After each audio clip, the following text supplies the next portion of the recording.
जी बच्चों, तो let's make a start. ये थोड़े से ट्रिकी हैं मॉडल्स, इसलिए मैं ज़रा इनको बाद में रखता हूँ ताकि बच्चे तब तक सिलेबस के साथ काफ़ी फेमिलियर हो चुके होते हैं, इंटरनेशनल ट्रेड सारा कुछ, तो फिर उसके बाद इसको करना रिलेटिवली ईजी होता है। सो जी, ये macro economics notes part 1 A2 का तो निकाल लिया। हाँ नहीं, ठीक है, बिल्कुल।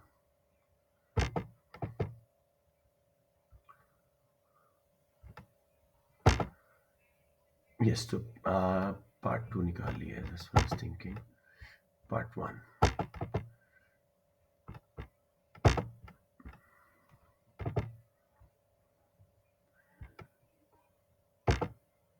जी, इसको ज़रा अच्छी तरह समझिएगा।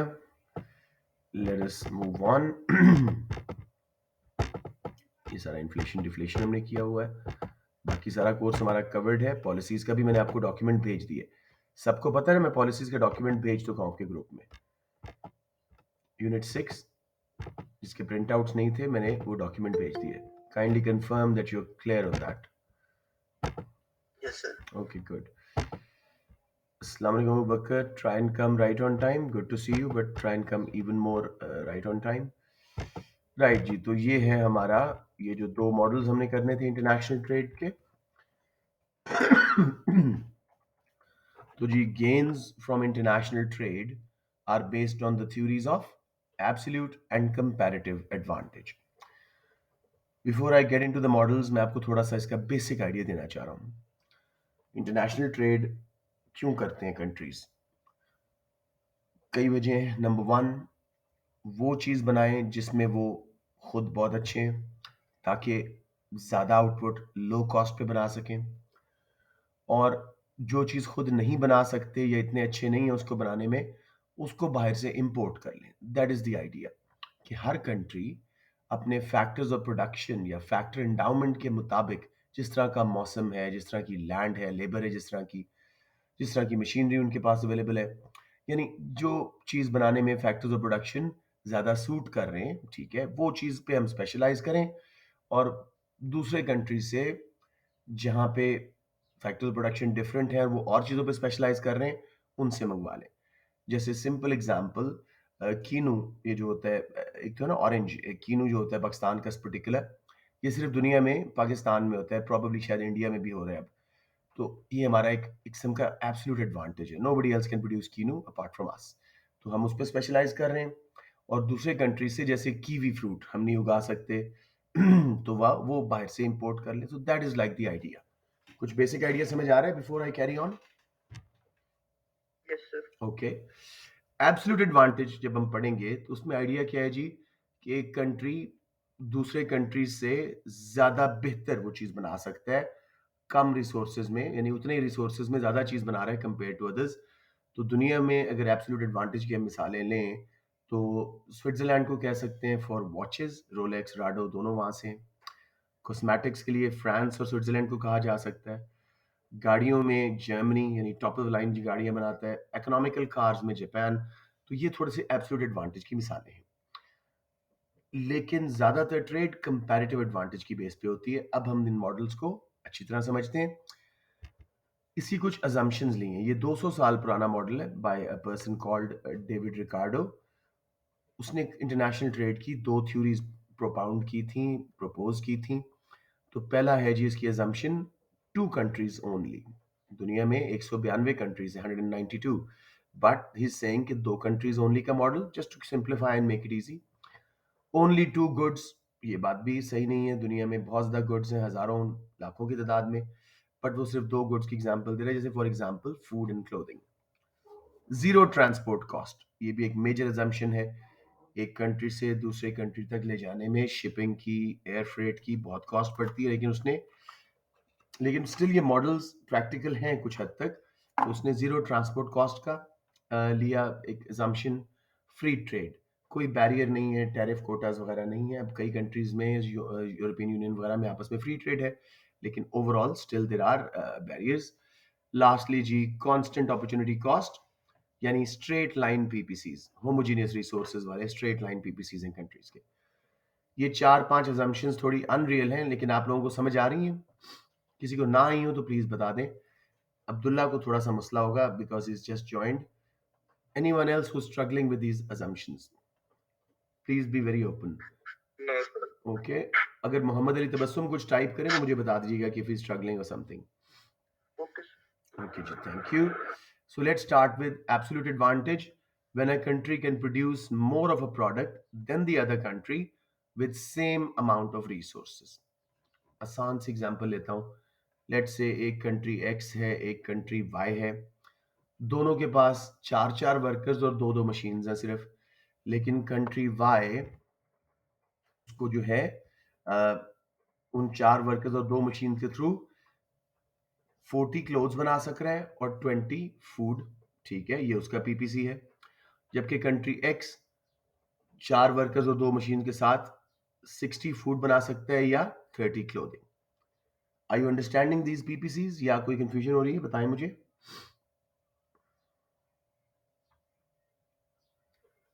ओके. अब देखो, कंट्री एक्स को एब्सोल्यूट एडवांटेज हासिल है फूड पे और वाई को क्लोथिंग पे. कैसे? अगर कंट्री एक्स चारों वर्कर्स और दोनों मशीन्स लगा दे फूड बनाने पे हमारे एग्जाम्पल के मुताबिक. एक सेकेंड जी, को बच्चा एंटर हो रहा है. Let me get them in. अस्सलाम वालेकुम हसन, यू लेट. मेरे टाइम पे आया करें. मैं attendance right at the end लूंगा. ओके जी.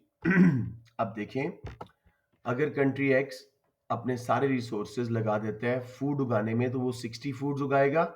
उस वक्त क्लोथिंग नहीं बनेगी. ठीक है, हमेशा पीपीसी पे ऐसे ही होता है. और अगर सारे रिसोर्सेज क्लोथिंग पे लगा दे तो 30 क्लोथिंग बनेंगी और फूड कोई नहीं बनेगी. जबकि कंट्री वाई अगर सारे रिसोर्सेज फूड पे लगाए तो सिर्फ 20 फूड बनेंगी. लेकिन अगर वो क्लोथिंग पे लगा दे तो 40 क्लोथिंग बनेंगी.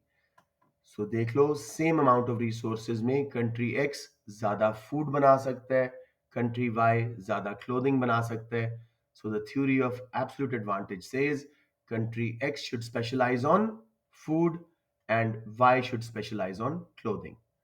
किसी बच्चे को यहां प्रॉब्लम आ रही हो? No, sir. ये बहुत आसान मॉडल है. अगला जरा टफ है, इसको अभी आप समझ जाएंगे. अब इसकी गेन समझते हैं कि why are we specializing. X should specialize in food production and Y on clothing. This will result in gains for the world as well as the two countries when they trade. अब जरा समझिएगा. Left hand side पे column पे देखिएगा before specialisation, यानी half resources for both goods. हमने कहा था ना, चार वर्कर्स हैं, दो मशीनें, तो एक मशीन और दो वर्कर्स वो लगा रहे हैं फूड पे, एक क्लोथिंग पे. तो कंट्री एक्स का देखें, वो बना सकेगा 30 food and 15 clothing. Country Y बना सकेगा जब वो स्पेशलाइज नहीं कर रहे, स्पेशलाइजिंग से पहले सेल्फ सफिशिएंट हो रहे हैं, 10 फूड एंड 20 क्लोथिंग. वर्ल्ड की output would be 40 foods and 35 clothing. ये मैं लेफ्ट साइड पे स्टार्ट कर रहा हूं बिफोर स्पेशलाइजेशन का. सब बच्चों को समझ आ गया? आधे आधे रिसोर्सेज दोनों चीजों पे लगाए, 30 बनी फूड्स और 15 clothing in country X, 10 foods and 20 clothing in country Y. ये स्पेशलाइजेशन से पहले हो रहा था दुनिया में. दोनों कंट्रीज मिल मिला के टोटल आउटपुट 40 फूड्स की बना रहे थे और 35 क्लोथिंग्स की. कोई मसला जी अभी तक? Okay. No, sir. After specialization अब देखो, कंट्री एक्स सारे रिसोर्सेज लगा देगा फूड पे जहां पे उसका एब्सोल्यूट एडवांटेज था. अब उसके 60 फूड्स हो गए, लेकिन क्योंकि सारे रिसोर्सेज फूड पे लगाए, क्लोथिंग जीरो बनाएगा. कंट्री वाई जीरो फूड बनाएगा और सारे रिसोर्सेज लगाएगा क्लोथिंग पे जिसमें उसका एब्सोल्यूट एडवांटेज है, वो 40 बन जाएंगी. तो 60 प्लस 40 100 अब आउटपुट वर्ल्ड की बन रही है. स्पेशलाइजेशन की गेन्स क्या है? 20 फूड ज्यादा बन गई दुनिया में, 5 क्लोथिंग ज्यादा बन गई. So now you understand how specialization works from absolute advantage theory. जी सर. ओके जी. अब थोड़ा सा ये देखें कि as seen from the table above, the world has gained 20 food and 5 extra units of clothing from specialization. Ab both countries will also gain if they trade at a mutually beneficial exchange rate. ये जरा tough concept है कि mutually beneficial exchange rate क्या है. इसमें हम dollar pounds में नहीं करेंगे, number of goods barter system की बात करेंगे. और ये हम समझेंगे अगले मॉडल के अंदर, कंपैरेटिव के अंदर. If this exchange rate lies between their opportunity cost ratios, तो दोनों कंट्रीज भी गेन करेंगे। ये सारी बात जो आखिरी 2-3 लाइंस हैं, बोथ कंट्रीज से लेके कॉस्ट रेशियोज तक, ये हम समझेंगे अगले मॉडल में। आपको बेसिक अभी तक समझ आ जाना चाहिए कि देखो स्पेशलाइजेशन के फायदे क्या हो रहे हैं। कंट्री एक्स फूड ग्रो करने में अच्छा था, सेम अमाउंट रिसोर्सेज से ज्यादा बना सक रहा था दोनों कंट्रीज के मुकाबले में, वो उस पर स्पेशलाइज करे। कंट्री वाई क्लोथिंग बनाने में अच्छा था, वो उस पर स्पेशलाइज करे। दुनिया की आउटपुट बढ़ेगी और जब ये आपस में ट्रेड करेंगे तो इन दोनों को भी पहले से ज्यादा बेनिफिट होगा। एवरीबडी क्लियर ऑन दैट या मजीद कुछ रिट्रेशन चाहिए?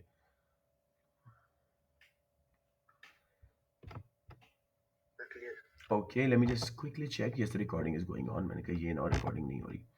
अब जरा कंपैरेटिव के लिए सीट बेल्ट्स बांध दीजिए, थोड़ा टफ मॉडल है। Very little international trade is based on absolute advantage, कोई 10% भी नहीं होगी। Comparative advantage explains the gains from the trade for the rest of the world. बाकी ट्रेड या स्पेशलाइजेशन किस बेस पे हो रही है? कंपैरेटिव एडवांटेज पे। अब उसको जरा समझते हैं। What is comparative advantage? ये डेफिनेशन आपको याद होनी चाहिए। It is when a country can produce a good at a lower domestic opportunity cost than the other. That means the country has to give up less of a good to produce the other. अभी नीचे हम example में इसको ज्यादा अच्छी तरह समझेंगे। Basic definition क्या कह रही है? कंट्री को किस चीज पे स्पेशलाइज करना चाहिए? जिसमें उसकी लोअर डोमेस्टिक या लोएस्ट डोमेस्टिक अपॉर्चुनिटी कॉस्ट है वर्ल्ड में। यानी उस मुल्क में जब वो चीज बनाता है एक, तो बदले में दूसरी चीज, हम दो गुड्स का मॉडल पढ़ रहे हैं ना, दूसरी चीज कम से कम गिव अप करनी पड़े, तो वहां पे उसका कंपैरेटिव एडवांटेज रहता है। बात समझ आ गई बच्चों? ये बेसिक आइडिया कुछ हो रहा है या मैं मजीद थोड़ा सा एक्सप्लेन करूं? सर आगे समझ। Okay okay, very good. For example अब यहां से सर जरा थोड़ा सा थोड़ा सा, एक्सप्लेन करते हैं। हाँ, लेट्स से बेसिक थ्योरी क्या कह रही है? लेट्स से दो कंट्रीज हैं, पाकिस्तान इंडिया। दोनों चीजों में, टी एंड कॉफी में, इंडिया पाकिस्तान से ज्यादा एफिशिएंट है, ज्यादा बना सकता है। लेकिन पाकिस्तान रिलेटिवली कम इनएफिशिएंट है लेट्स से टी में। ठीक है, तो इंडिया को करना चाहिए कॉफी पे स्पेशलाइज और पाकिस्तान को टी पे। दोनों कंट्रीज को भी फायदा होगा और दुनिया को भी फायदा होगा। ये बेसिक वो बात कर रहे हैं। समझ प्रॉपर आएगा एग्जाम्पल से। फॉर एग्जाम्पल, कंट्री एक्स में be more efficient in producing both coffee and T. दोनों में उसको इस पीपीसी के मुताबिक, कंट्री एक्स का पीपीसी ऊपर वाला है, वाई का नीचे वाला। कंट्री एक्स को दोनों में एब्सोल्यूट एडवांटेज हासिल है, वो दोनों ज्यादा प्रोड्यूस कर सकता है सेम अमाउंट ऑफ रिसोर्सेज में। Nevertheless, there are benefits for both countries and the world from specialization and trade. उसकी वजह क्या है? As seen from figure, X is more efficient in both tea and coffee than Y. It has absolute advantage in both goods. Although country Y is inefficient comparatively in both goods but is less inefficient in tea. अब note कीजिएगा, अगर इन पीपीसीज को देखें आपस में, तो coffee के case में कंट्री एक्स सिर्फ 10 बना पा रहा है और कंट्री एक्स सिर्फ कंट्री एक्स 40 बना पा रहा है और कंट्री वाई सिर्फ 10 बना पा रहा है। जबकि टी के केस में 40 और 30 का फर्क है, बहुत थोड़ा फर्क है। तो कंट्री वाई टी में कंपैरेटिव एडवांटेज रखता है अगर ये उसमें स्पेशलाइज करे, और कंट्री एक्स ज्यादा एफिशिएंट है कॉफी में, वो उस पर स्पेशलाइज करे। यानी the country with more efficient production in both goods, absolute advantage, जैसे एक्स है, वो किस पे स्पेशलाइज करे? जिसमें वो मोस्ट एफिशिएंट है। और कंट्री वाई किस पे स्पेशलाइज करे? जिसमें वो लीस्ट इनएफिशिएंट है। बात समझ आ रही है? सर रिपीट कर दें एक बार। Okay, let's just go through the model once more. ये जरा मुश्किल है, मत से। ये तो था absolute comparative advantage. It is when a country can produce a good at a lower domestic opportunity cost than the other.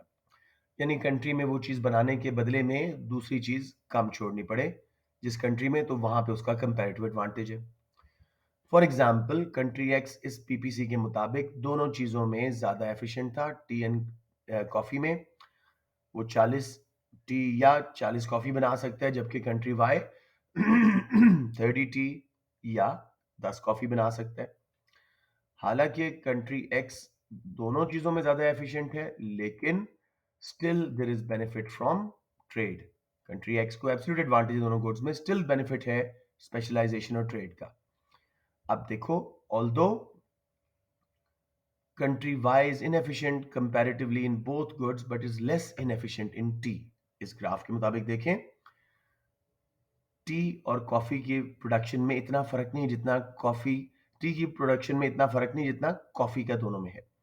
Hence country Y should specialize in tea, और कंट्री एक्स जो बहुत ज्यादा एफिशिएंट है coffee में, उसको coffee पे focus करना चाहिए। अब जरा थोड़ा सा इसको देखते हैं कि कैसे सर हम कंट्री वर्कआउट करें। एक्स को कॉफी पे क्यों फोकस करना चाहिए? अभी देखो, जरा थोड़ा सा ये टेबल समझ लो। Opportunity cost of 1 unit of coffee दोनों कंट्रीज में कितना है? कंट्री एक्स या 40 टी बना सकता है या 40 कॉफी। तो जब भी एक कॉफी बनाएगा, बदले में कितनी टी छोड़ेगा? गिवन एक। अप ऊपर, मेड नीचे, 40/40 1 टी। जबकि कंट्री वाई वो 30 टी बना सकता है या 10 कॉफी। तो जब भी वो एक कॉफी बनाएगा, 30/10 गिवन अप, टी 30 छोड़ रहा है और 10 कॉफीज बना रहा है, तो 3 टी उसकी अपॉर्चुनिटी कॉस्ट है। तो अब नोट करो, कंट्री एक्स सिर्फ एक टी छोड़ के अपने मुल्क में कॉफी बना सकता है, जबकि कंट्री वाई को 3 टीज छोड़नी पड़ती हैं एक कॉफी बनाने के लिए। तो कंट्री एक्स का कंपैरेटिव एडवांटेज कॉफी में है। ऑन द अदर हैंड, एक यूनिट ऑफ टी के बदले में, लोअर रो पे हूं मैं, कंट्री एक्स एक कॉफी छोड़ता है बिकॉज उसका 40 एंड 40 का कॉम्बिनेशन है। जबकि कंट्री वाई जब एक यूनिट ऑफ टी बनाता है तो सिर्फ 0.3 कॉफी छोड़ रहा है। यानी कितना? 10 कॉफीज डिवाइडेड बाय 30 टीज, सिर्फ एक यूनिट ऑफ टी के बदले में 0.33 कॉफी वो छोड़। ये बात कुछ समझ आ रही है अपॉर्चुनिटी कॉस्ट के हिसाब से? Yes sir. Yes sir. Yes. So country X has lower domestic opportunity cost in coffee and has comparative advantage in it. Country Y has lower domestic opportunity cost in tea and has comparative advantage in it. अगर यहां basic वाला समझ आ गया तो फिर मैं आगे चलता हूं, वरना ये मुश्किल हो जाएगा। मुझे बताइए बच्चों, प्लीज जरा खुल के, किसी को प्रॉब्लम यहां पे आ रही हो? सर समझ आ गया मुझे। Very good. I am waiting for the others, अगर किसी को यहां मसला आ रहा है। अच्छा, मैं आपको आसान सी एग्जांपल देता हूं। लेट्स से आप में से दो बच्चे, एग्जाम्पल ले लेते हैं। एक बच्चा जो है वो दोनों इकोनॉमिक्स एंड बिजनेस स्टडीज में ज्यादा अच्छा परफॉर्म कर रहा है, ज्यादा एफिशिएंट है। दूसरा बच्चा बिजनेस स्टडीज में ज्यादा इनएफिशिएंट है और इकोनॉमिक्स में कम इनएफिशिएंट है। तो जिस बच्चे का दोनों में एफिशिएंसी है, बिजनेस में ज्यादा है, वो बिजनेस स्टडीज को ज्यादा पढ़े ताकि और अच्छा ग्रेड ले सके, उसकी इकोनॉमिक्स की अपॉर्चुनिटी कॉस्ट जरा कम होगी क्योंकि वो ऑलरेडी इकोनॉमिक्स में अच्छा था। जबकि जो बच्चा बिजनेस स्टडीज में बहुत हल्का और इकोनॉमिक्स में कुछ बेहतर था, उसको इकोनॉमिक्स में फोकस करना चाहिए। ठीक है? इस तरह उन दोनों का कंपैरेटिव एडवांटेज बन रहा है। Are you following the point here? Same is going for the yes countries sir. Now. Yes, same is going for the countries sir now. कुछ बच्चों या ने सीरियस होकर इकोनॉमिक्स नहीं पढ़ना छोड़ देना और बिजनेस शुरू कर देना। नहीं नहीं, छोड़े नहीं, मतलब कि ज्यादा वो इकोनॉमिक्स पे फोकस करेगा। ठीक है, क्योंकि बिजनेस में तो वो ऑलरेडी वीक था ना, तो उसमें उसका ग्रेड ज्यादा इंप्रूव नहीं होगा। समझ रहे हैं? इकोनॉमिक्स में उसका ग्रेड इंप्रूव होने का ज्यादा चांस है। I know it's not the best example.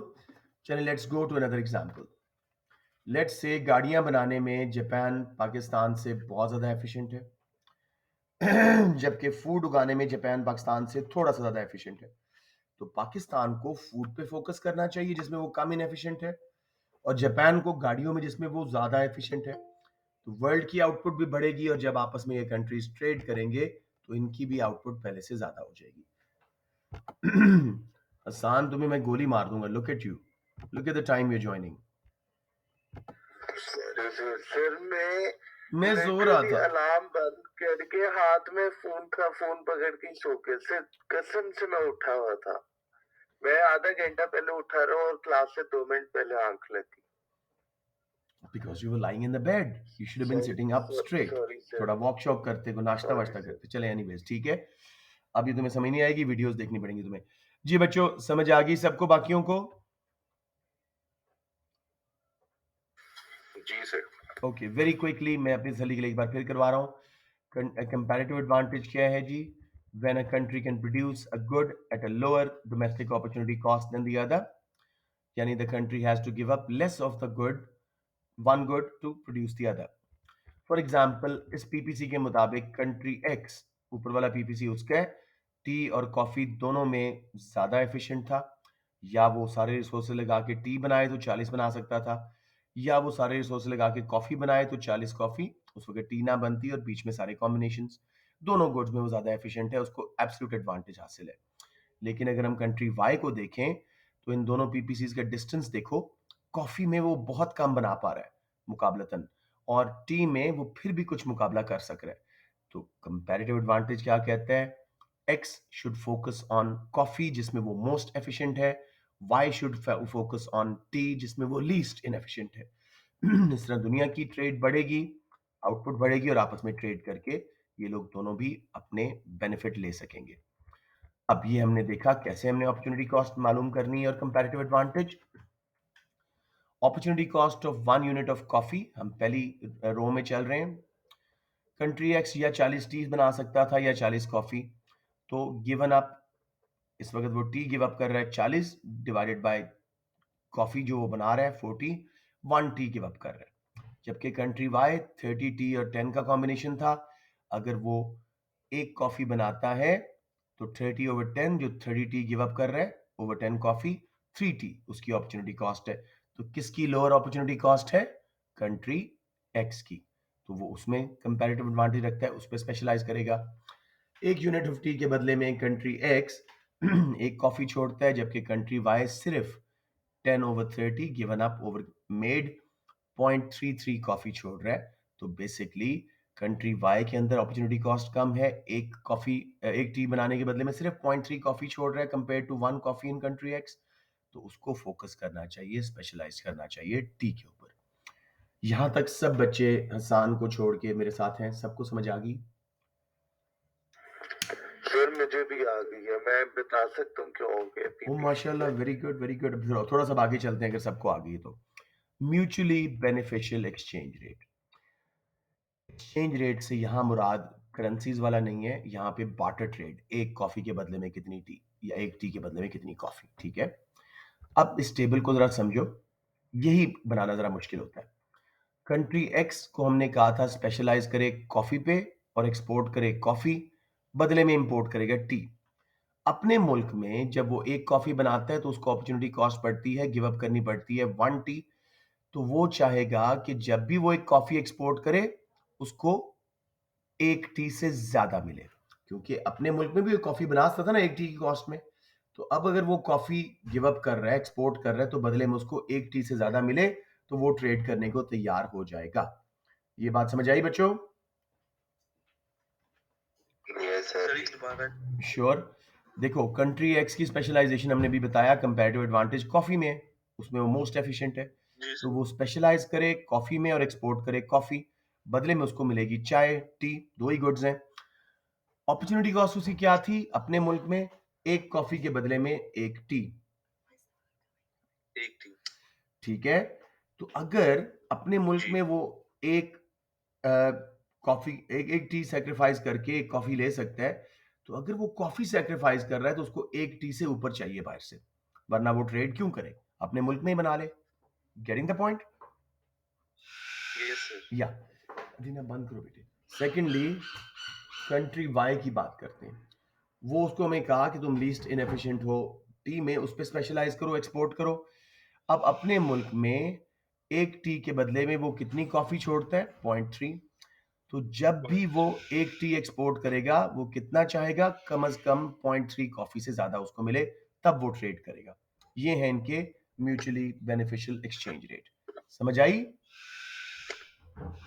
पर ये ना कि वो जो अपॉर्चुनिटी कॉस्ट छोड़ रहा है उससे ज्यादा उसको उससे मिलेगा ज्यादा, तो वो ट्रेड देखो करनी अपॉर्चुनिटी चाहिए। कॉस्ट, मैं एक टी अगर बाहर भेजता हूँ और अपने मुल्क में 0.3 कॉफ़ी के बदले में मुझे टी मिल सकती थी, तो मुझे बाहर से 0.3 से ज़्यादा कॉफ़ी चाहिए ना, वरना मैं अपने मुल्क में ही बना लूँ।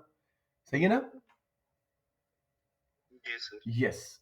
अब मैं 3 डिफरेंट एक्सचेंज रेट्स ले रहा हूँ और अपने। नीचे वन। सॉरी, बोलें? सर ये जो ऊपर लिखा हुआ है 1 टी इज इक्वल टू 5 और 1 सी इज इक्वल अभी उस पे मैं नहीं आया, अभी मैं उस पे नहीं आया, मैं अभी ऊपर वाला करवाया सिर्फ़। अभी मैं टेबल पे आ रहा हूँ, मुनीब, अभी वेट करो। अभी मेरे बेटा मैं ये करवाया है, दिस वाला। आप ज़रा माइक बंद करें, मैं ये दोबारा कराता हूँ। मुझे लगता है आपने नीचे देखते रहे, आप गलत कर गए हैं। देखो, कंट्री एक्स को हमने बोला आपका कंपैरेटिव एडवांटेज किसमें? कॉफ़ी में, क्योंकि आप सिर्फ़ एक टी छोड़ के कॉफ़ी बना सकते हो। माइक्स बंद कर दो प्लीज़। तो अपॉर्च्युनिटी कॉस्ट एक कॉफ़ी के बदले में 1 टी है। तो अगर वो एक कॉफ़ी छोड़ता है, बदले में उसको 1 टी घर पे मिलती है। तो जब वो एक्सपोर्ट करेगा, उसको चाहिए कि 1 टी से ज़्यादा मिलेगा तो तब ट्रेड करेगा, वरना नहीं करेगा। समझ आ गई?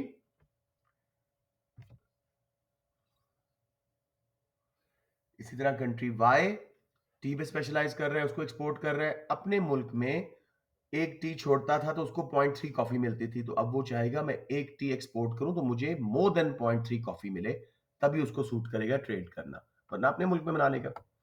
यहाँ तक बात अगर क्लियर है तो मैं आगे चलूँ। Please be very open. Yes sir. Excellent जी, डिफरेंट एक्सचेंज रेट्स दे रहा हूँ और हमने फिर देखना है कहाँ पे दोनों कंट्रीज़ को सूटेबिलिटी आ रही है और कहाँ पे म्यूचुअली बेनिफिशियल एक्सचेंज रेट बन रहा है। अच्छा जी, बेनिफिशियल फॉर कंट्री एक्स, पहला रेट हम देखते हैं। बेनिफिशियल फॉर कंट्री और नीचे एक्स एंड वाई लिखे हुए हैं। पहला रेट था एक्सचेंज रेट का 1 टी के बदले में 5 कॉफ़ी, या उल्टा करें तो 1 कॉफ़ी के बदले में 0.2 टी, 1/5। एक कॉफ़ी के बदले में उसको 0.2 टी मिल रही है। कंट्री जो कॉफ़ी में स्पेशलाइज़ कर रहा है कंट्री एक्स। तो कंट्री एक्स का हमने ऊपर देखा था, वो चाहता था कि कम से कम मोर देन 1 टी मुझे मिले एक कॉफ़ी के बदले में तो मैं ट्रेड करूँगा। तो उसको सिर्फ़ 0.2 टी मिल रही है, वो यहाँ पे ट्रेड नहीं करेगा। उसको ये रेट सूट नहीं कर रहा। अपने मुल्क में वो 1 टी छोड़ के कॉफ़ी बना सकता है। तो अब उसको एक कॉफ़ी छोड़ के एक्सपोर्ट करके सिर्फ़ 0.2 1/5 ऑफ अ टी मिल रही है, तो why should he take it? तो ही विल से नो। जबकि दूसरा कंट्री वो कहता था कि 1 टी के बदले में मुझे मोर देन 0.3 कॉफ़ी मिल जाए, आई एम हैप्पी। उसको 5 कॉफ़ीज़ मिल रही हैं। He will be happy to trade, तो वो येस कर देगा। लेकिन इनकी आपस में ट्रेड नहीं हो सकेगी। बात समझ आई बच्चों यहाँ तक? Yes sir. अब दूसरा एग्जाम्पल, अब हम कॉफी वाले कंट्री एक्स की फेवर में बात कर रहे हैं। एक कॉफी के बदले में 4 टी का रेट, और उल्टा करें तो एक टी के बदले में 1/4 ऑफ टी, 1/4 यानी 0.25 कॉफी। अब कंट्री एक्स तो फॉरन यस कर देगा, उसको एक टी से ऊपर मिलता एक कॉफी के बदले में अपनी अपॉर्चुनिटी कॉस्ट से ज्यादा, तो वो कहता है यस। जबकि दूसरा कंट्री कहता है मुझे कम से कम 0.3 कॉफी से ज्यादा मिले ना, जो मैं घर में अपॉर्चुनिटी कॉस्ट है, वो कहेगा मुझे 0.25 मिल रही है, डजंट सूट मी, नो। अब जी आखिरी जो म्यूचुअली बेनिफिशियल है दोनों के लिए, एक कॉफी के बदले में 2 टी, या उल्टा करें तो एक टी के बदले में हाफ ऑफ कॉफी, 1/2। अब कंट्री एक्स जो कॉफी में स्पेशलाइज कर रहा है उसको टी एक से ज्यादा मिल रही है, he will say yes. Country Y जो टी में स्पेशलाइज कर रहा है वो 0.3 से ज्यादा मिलता तो करता यस, तो यहाँ 0.5 मिल रहा है, they will say yes as well. यहाँ पे दोनों की ट्रेड हो जाएगी। बात समझ आई या नहीं? Yes sir. अब जरा एमसीक्यू के लिए जिसकी तरह टफ होते हैं, trade is only possible when exchange rate is between domestic opportunity cost ratios 0.3 and 3। अभी देखो, ये डोमेस्टिक अपॉर्चुनिटी कॉस्ट रेशियोज थी। सबसे कम फिगर क्या था? 0.3 कॉफी, और हाईएस्ट फिगर इसमें क्या था? 3 टी। इसके बीच बीच में होना चाहिए, right? Number two, mutually beneficial exchange rate, let's say coffee की बात करें तो 1 और 3 टी के बीच में होगा तो दोनों कंट्रीज को सूट करेगा। और टी के केस में 1 कॉफी एंड 0.3 कॉफी के बीच में होगा तब सूट करेगा। तो अब हम इन सारी कंडीशन को देखते हैं। कॉफी का 1 और 3 के बीच में टीज होनी चाहिए, और टी का 1 कॉफी एंड 0.3 कॉफी के बीच में होनी चाहिए।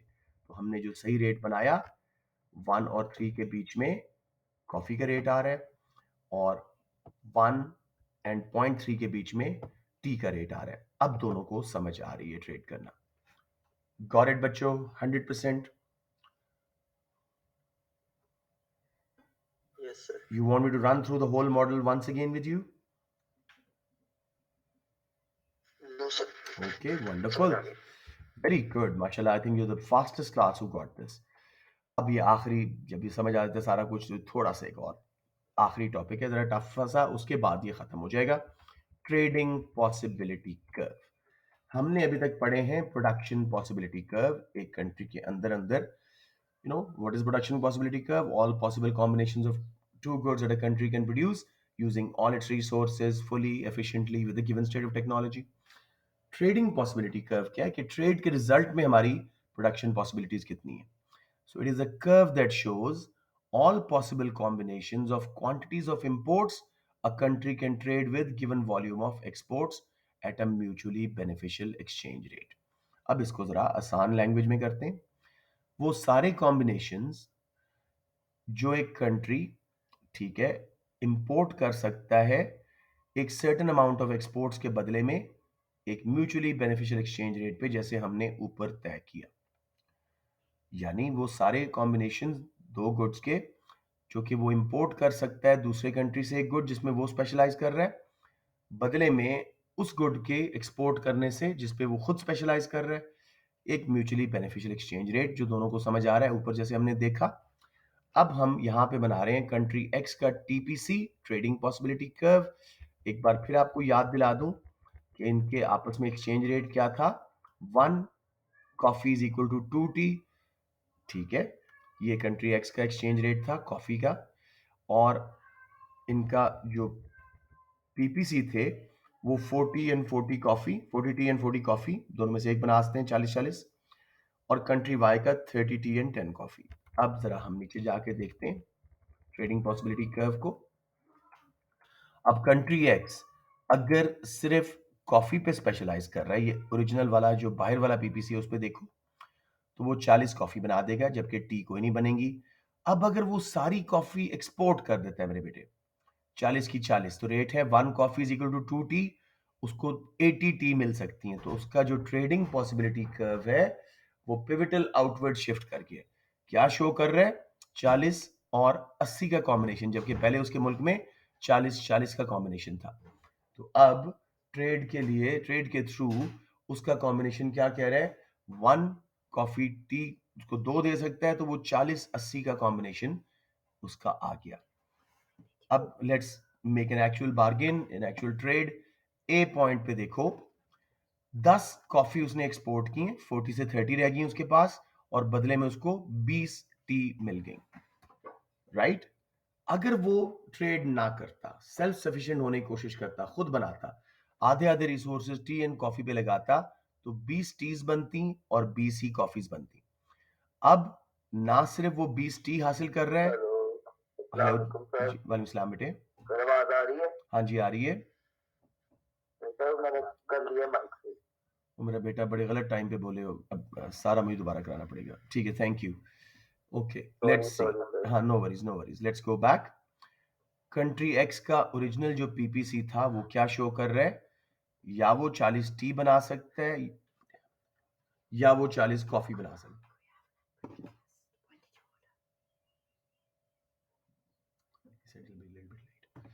40-40 का कॉम्बिनेशन था, या 40 कॉफी बना सकता है या 40 टी बना सकता है. अब उसको हमने कहा स्पेशलाइज करो कॉफी पे. उसने 40 कॉफी बनाई, टी अब कोई नहीं बना रहा, लेकिन उसका एक्सचेंज रेट क्या कहता है, एक कॉफी के बदले में 2 टी. तो जब वो 40 कॉफी अगर वो सारी की सारी एक्सपोर्ट करे तो बदले में उसको कितनी टीज मिल सकती हैं, 40 इंटू 2 80. तो अब उसका टीपीसी बाहर शिफ्ट हो गया, 80 एंड 40 पे आ गया. जी मेरे बेटा सॉरी बोले. अच्छा आप मेरे बात का आंसर कर रहे थे, ठीक है ठीक है. अब उसकी ट्रेड करवाते हैं. लेट्स से उसने 10 कॉफीज एक्सपोर्ट की, अब उसके पास 40 की जगह 30 कॉफीज रह गई. ए पॉइंट पे वो गया अपने टीपीसी पे, और 20 टी उसको स्टिल मिल रही है. बेनिफिट कैसे हो रहा है, ना सिर्फ ये कि वो 20 टी हासिल कर रहा है जो वो पहले बिफोर स्पेशलाइजेशन अपने मुल्क में 20 टी एंड 20 कॉफी बना सकता था हाफ ऑफ रिसोर्सेज यूज करके, लेबर लैंड वगैरह. अब वो 20 टी भी हासिल कर रहा है और 10 कॉफी भी उसके पास एक्स्ट्रा है.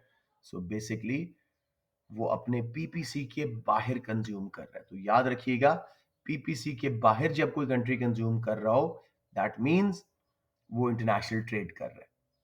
समझ आ गई मेरे बच्चों?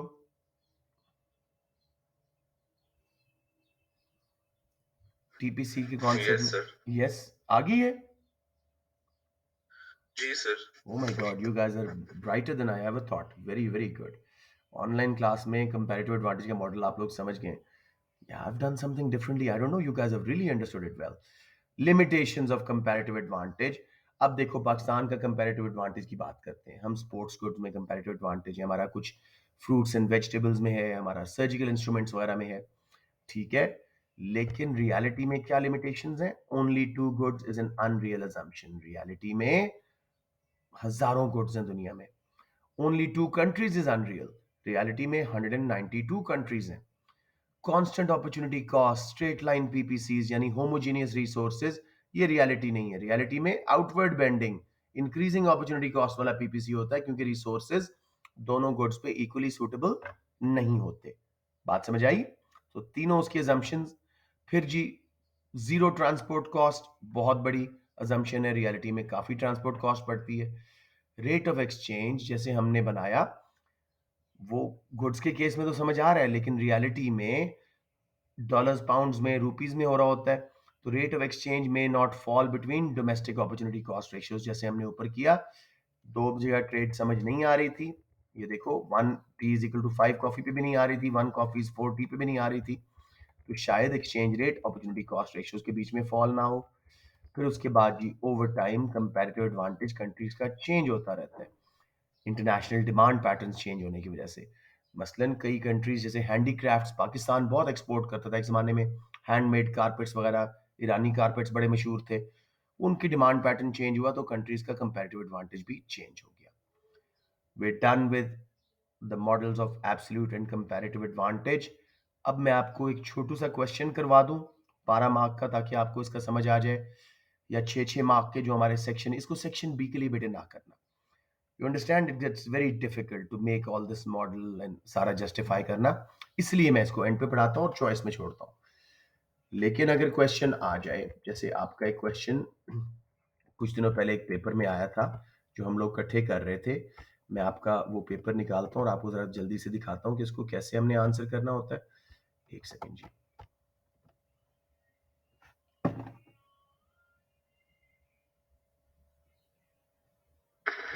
सर इसका बेसिक ये है ना कि हम जिस फ्री गुड ट्रेड के का में फायदे, प्रोफेशनल है हम वो जिस एक्सपोर्ट चीज में हम करके। स्पेशलिस्ट हैं उस पर फोकस करें, ठीक है। यस और सर। जिस चीज में हम जरा कम इनएफिशिएंट है उस पर फोकस करें, तब भी हमारा फायदा है। कंपैरेटिव एडवांटेज ये यस समझा सर। रहा है, ठीक है ना। तो ये आ गया जी आपका ग्रुप। इसके ऊपर मैंने एक पेपर आप लोगों को छोड़ा था, आई थिंक 21 का, मैं मीडिया से निकाल लेता हूँ। उसमें इस पे क्वेश्चन था, रिमेंबर जो पहला पेपर हम कर रहे थे और हमने बी पार्ट छोड़ा था, तो अब मैं आपको वो सॉल्व करवा सकता हूँ। Of course we have done it. तो यूनिट 6 मैक्रो इकोनॉमिक्स ये मैंने भेज दी है। 21 क्वेश्चन पेपर 22 ये वाला, ये अभी मैं आपको जल्दी से दिखा रहा हूँ, ये देखिएगा। इसमें एक क्वेश्चन कंपैरेटिव एडवांटेज पे था हमारा।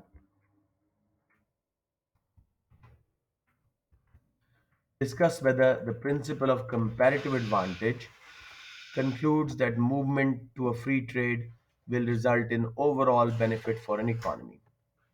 वो कह रहा है क्या कंपैरेटिव एडवांटेज का प्रिंसिपल इस बात का इशारा देता है कि free trade is beneficial for an economy. Discuss करो up to 4 why comparative advantage is beneficial for an economy. तो सिंपली हम स्टार्ट करेंगे, comparative advantage exist when a country can produce a good at a lower domestic opportunity cost than the other. So he should focus, or they should focus on that particular good. It also suggests that country which is most efficient in both goods should make the good where is most efficient on, and the country with uh, who's inefficient in both goods should focus on the good he's least inefficient on. This way, अब फायदे हम कर रहे हैं, this way the world output will increase as both countries will specialize on what they're best at. As a result, they can trade at a mutually beneficial exchange rate, and their overall gains will be great because they can consume outside their PPC on their TPC trading possibility curve. So both countries will gain from specializing and trading. But अब उसकी limitations, in reality, there are not just two goods, there are thousands of goods, so the model fails to explain the real world situation in depth. Secondly, it assumes zero transport costs. In reality, transport costs are a major part of cost. Thirdly, it assumes a straight line PPC, homogeneous resources, whereas in reality, PPCs are outward bending with increasing opportunity cost. It also assumes that the exchange rate falls between the domestic opportunity cost ratios, which may not be the case in reality. To conclude, principle of comparative advantage is a 200 years old model and is still being used as a basis for international trade, but only as a guideline. ठीक है?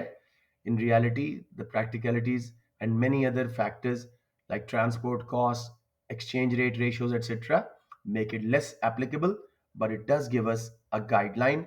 And yes, a country that focuses on its comparative advantage does increase output and does have the possibility to consume outside its PPC. ये पूरा answer है. समझ आ गया मेरे बच्चों? सर आसान था, वैसे सवाल मुश्किल लग रहा था पर है आसान। I am telling you it's not tough. अब आपको मैं 6 मार्क के 2-3 क्वेश्चन करवाता हूं. मसलन अमूमन वो क्या कहता है, आपको सेक्शन ए में डेटा दिया होता है और वो कहता है discuss whether let's say China should focus more on producing steel and European union more on services. अब डेटा में बताया होगा कि यूरोपियन यूनियन की सर्विसेज की एक्सपोर्ट बढ़ रही है चाइना को और चाइना की स्टील की एक्सपोर्ट्स बढ़ रही हैं. तो उसमें आपने डेटा को यूज करना होगा और आप बताएंगे the data does suggest that China should focus on steel as its exports are rising, suggesting it has comparative advantage in it. It should specialize more on steel. And the data also suggests European Union should focus on, services because they trade in services in surplus for many years with China now, which shows they have a comparative advantage in service production. However अब data में ये भी लिखा हुआ था कि China की government उनको सब्सिडीज दे रही है, इसलिए वो सस्ता करके बेच रहे हैं. तो however it seems like China's comparative advantage may be due to the help of government. It may not be actual comparative advantage. It might be through artificial intervention by government, whereas European Union's services advantage seems like genuine one. To conclude, if China actually has a lower domestic opportunity cost, yes, they should specialize on steel. But as far as European Union is concerned, the data clearly shows that they have comparative advantage in services. उनकी sales बढ़ रही हैं services की over the years. अमूमन एक question और आता है, जैसे एक कंट्री था जैम्बिया, उसका उन्होंने कहा जी कि वो टोबैको पे स्पेशलाइज करता था, कंपैरेटिव एडवांटेज था उस पे. अब रिसेंटली वर्ल्ड में हेल्थ कैंपेन्स चली हैं तो टोबैको प्रोडक्ट्स की डिमांड कम हुई है और साथ में उन्होंने बताया कि ज़ाम्बिया का जो मौसम है वो टूरिज्म के लिए भी बड़ा सूटेबल है. तो उनके प्राइम मिनिस्टर ने कहा कि अब we should switch from tobacco to tourism. तो discuss whether Zambia should continue producing tobacco और move their comparative advantage to tourism. अब 3 marks why they should move to tourism. तो हम कहेंगे as the data suggest tourism is more in demand, billion dollar industry है, Zambia का मौसम अच्छा है, उनके फैक्टर्स प्रोडक्शन सूट कर रहे हैं टूरिज्म के लिए, तो they can develop that industry and switch their comparative advantage. Their output will increase, they will be able to export more and more tourism and their current account will improve. उल्टी side पे however, switching from tobacco to tourism will be really expensive. Workers will need to be trained from growing tobacco to becoming tour guides and tour operators. तो उसमें time लगेगा. Land will need to be adapted for tourism purposes. It will cause delays, wastages, opportunity cost will rise. To conclude, Zambia should continue, हमेशा बोलना, should continue with their proven comparative advantage because demand for tobacco has fallen maybe just for temporary reasons. It's a product with inelastic demand, addictive product. Ultimately, people will buy more of tobacco. जी बेटे. और demand है Sorry? Tobacco को हम ये भी लिख सकते हैं कि इसकी इनइलास्टिक डिमांड बिल्कुल है. बिल्कुल लिखेंगे कि प्राइस भी ज्यादा चार्ज कर सकता है, टेम्पररी ग्लिच है. They should switch on, keep on doing tobacco. अपने कंपैरेटिव एडवांटेज से मूव करना इतना अच्छा काम नहीं है. फॉलो कर रहे हैं? इस तरह के क्वेश्चन होंगे, एक दो मैं आपको करवाऊंगा रियल क्लास में. आज के लिए मेरे ख्याल में आप लोग काफी अच्छा समझ गए हो. If you have any questions, please shoot.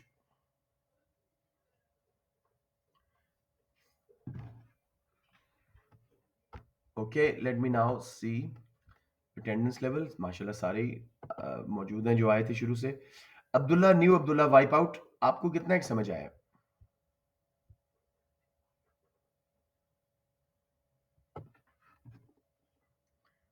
Abdullah बात नहीं करना चाह रहे, लेकिन मुझे लगता है उनको समझ आया है, अगर वो सो नहीं गया तो. अच्छा, समझ आ गया. Very good Abdullah, you are a very bright student I would say. शक्ल देख के मुझे पता लग गया था कि ये बच्चा जो है will pick up economics like anything. Very good. Just I am taking your attendance now. जी, हमारे पास 10 एक मिनट है. आप लोग चिल करना चाह रहे हैं या आपको कोई एमसीक्यूज करवा दूं? जल्दी से बता दें. चिल. ओके, ठीक है जी. राइट, मेरे पास 10 मिनट है, मैं भी कुछ चाय शाय पी लेता हूँ. ऑल राइट बच्चों, हैव अ गुड डे. अब I'll send you the recording on the